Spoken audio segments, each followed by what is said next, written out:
Alright, so I'm going to do a quick video showing how to upgrade this Lenovo Thinkpad T420 hard drive and RAM.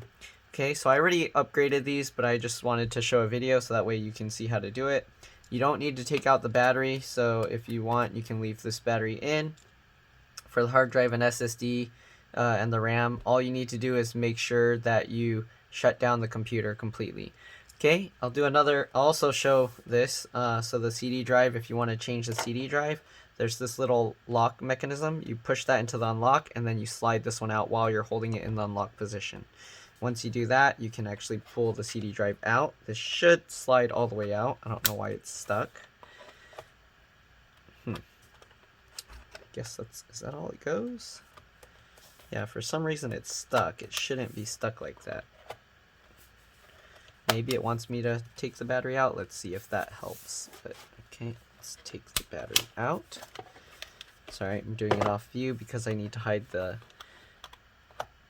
battery, or the, what do you call, the key for the license. But that didn't work, so I don't know what's going on with this. Let me see if I tilt it at a different angle.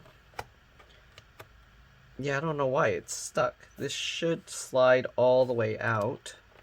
Okay, well, I was able to take it out by force.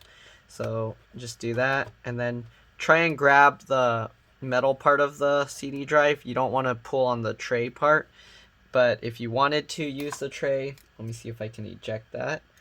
So you can get like a small needle or a pin, and if you can, through this little hole here, just do that. You can get that out, okay?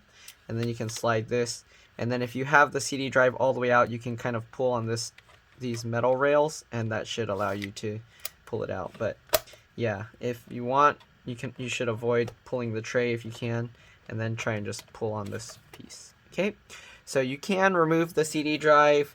I don't remember the thickness of this. Let me see. But if you get the thickness of this, hold on, I'm going to get a ruler. I'll be back. I'm going to pause this. All right, I'm back. So if you wanted, you can measure this. All right, I'm going to start at the 2mm mark. And this is, I believe it's 12mm, it looks like. So if you get one of these 12mm SATA type adapters, you can actually convert this CD drive. You just transfer this bar over and stuff to that, and you can convert this into a hard drive slot. So if you wanted to add a second hard drive and you don't really use your CD drive, that's a possibility. Alright, so now on to removing and upgrading the RAM. Again, you'll use a PH1 screwdriver. Okay, so just open that up. Once you do that, you can pry this up. Alright, if you don't have fingernails, you can use a pry tool, but just get underneath where the screw is, and then you kind of want to wiggle the lid to pull it out. It might be a little tough. There are these clips on the sides that are kind of strong, so you kind of want to flex the thing so that the screw side goes up and the sides bend down, and that should release the clips. Okay, so there we go. We'll set that aside. As you can see, there's only one stick of RAM under here. I'm not sure what this slot's for. It's another mobile card. I'm not sure what type, but yeah, if anyone knows, you can let people know in the comment section below. But for the RAM, you just pull these two tabs out away from the RAM. It'll pop up like this. And this I put in is an 8 gig 1600 stick, so DDR3 1600. Alright, so to put it back, you just put it at an angle like this. Okay, make sure that the RAM goes all the way in. Okay, the gold pins should mostly be hidden underneath, and then after that you just push the stick of RAM down. Alright, it'll clip in. We're going to put this cover back on. So again, you put this bottom piece in first, and then you flex it up like that, so that way it can go in properly. Alright, also make sure to guide the screw into the screw slot. Okay, there we go. Tighten up the screw. There we go. Alright, and then we're going to want to get to the hard drive or the SSD. There's one screw here. Just undo that screw. Okay, once you do that, you can slide this over and it will come out like that. If you want to see how to remove the battery, I'll show you since I didn't show that, but you slide this to unlock and then you just slide it out. Okay, there's the key here, so I'm going to cover that, but just like that. And then you just slide it back in and make sure to put it back into the lock position.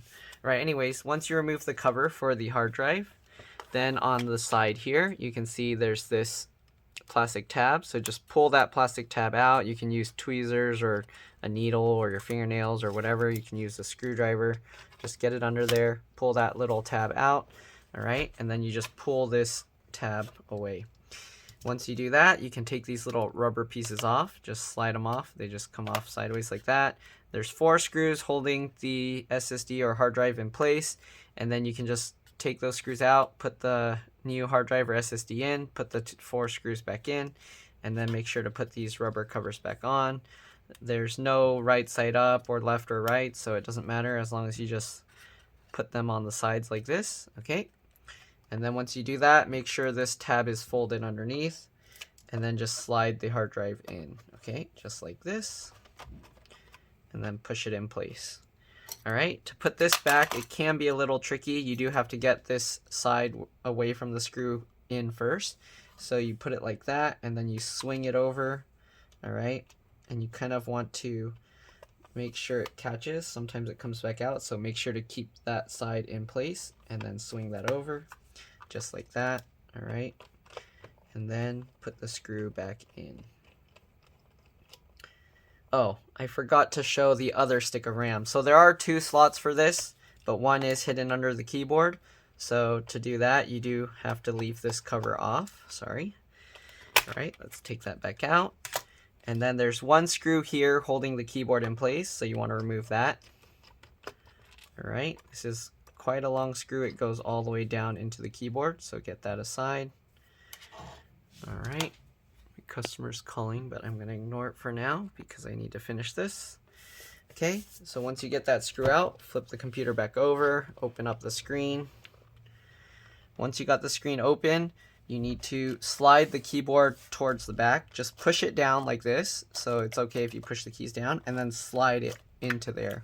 Once you do that, you can lift up the trackpad area like this, okay? And then once you have it lifted up, you pull the keyboard back, but leave it low.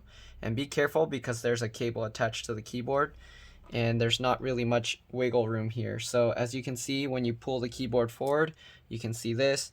Be careful not to drop the keyboard down because it's kind of curling like this, and if you drop it down, it will crease the keyboard. You don't want to do that, the keyboard connector, right? After that, you can use a pry tool or your fingernail and just get underneath this connector, or you can try and pull this extra tab here, but I find that's more difficult. It's easier to just pry this up. Let me see if I can zoom in and show this. Okay, so here you can see, you basically just get underneath there and then pop this up, okay, just like that, right? Then you can take the keyboard out. And here you can see, oops, let me zoom back out. Here you can see the connector, all right? And that, when you reconnect it, it's a little tricky. You just have it lined up and then press it down. Okay, so you can see the CMOS battery here, the wireless card here. You got the heatsink here. This CPU actually is upgradable, but you can only upgrade it to the same generation, and the socket type needs to be the same. So whichever one you have, make sure you have that, and be careful not to go to one that's too powerful because your charging brick might need to get upgraded as well. All right, so the other stick of RAM is here. Same thing, just pull these tabs to the side. It'll pop up like that. You can take it back out, then just put it back in, put it back down. All right, that's pretty much all there is to this. I'm gonna put this connector back. I think the customer's here to pick up their computer, but sorry, my head might get in the way for doing this because I need to look where I'm plugging it in. But line it up. You can tell it's lined up because if you move your hand around on top, it stays in place, and then just pop it down. All right, keep it angled up like this, slide the top in, and then push it down. While you're holding it down, slide it back down. Close the screen, flip it back over, put this screw back in place. All right, grab the little cover, and that's pretty much all there is to it. So hopefully this video helped you. If it did, please like and subscribe because that'll help others find this video. It'll also help me. And thank you for watching. I'll see you in the next one. Bye.